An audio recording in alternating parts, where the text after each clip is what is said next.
तो जय जोहार, जय छत्तीसगढ़ संगवारी हो। आज हमन अपन बारी के जोताई करवाए हन संगवारी हो। जोताई करवाए बर नानी निकलवाए हमन। पिछला वीडियो में अपन देखे रहे हो संगवारी हो के इस तरफ हमन पूरा भाजी धनिया मेथी सब लगाए रहे पलिया बना बना के। तो हमन काहे सब ला ना खाए डाले हन और जो बचे खुचे रही से ओला बेंद्रा मन पूरा चट कर दे संगवारी हो। तो ए तरफ ला ना ए दे हमन जोतवा के मस्त नाली निकलवाए हन संगवारी हो। और आलू हमन लेके ला डाले हमन। तो ए तरफ हमन लगाबो आलू और हमर पुराना आलू भी हवे संगवारी हो। देख सकत हा कोड़ा चढ़ा डाले हमन एक बार अतकेस में लगे रही सब आलू हा। और ए तरफ पूरा भाजी वाजी लगे रही से ना त ओखर जुताई करवा डाले हन। अब हमन आलू ला लगाबो।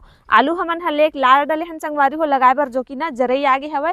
अब सीधा बारी जोताई के इंतजार रही से अब जोताई हो गया आज तक कल ना हमन आलू ला मस्त लाइन के बाहर लगाबो। काहे मादा स्नेह नाली निकल जथे ना त लगाए में आसानी होथे और कोड़ा चढ़ावत भी मस्त बनथे। त संगवारी हो हर साल हमन ना स्नेह बारी में अपन आलू तो लगाथन चे, पर साथ में ना भाजी धनिया मेथी सब चीज लगाथन त खाए बर ना हो जाथे।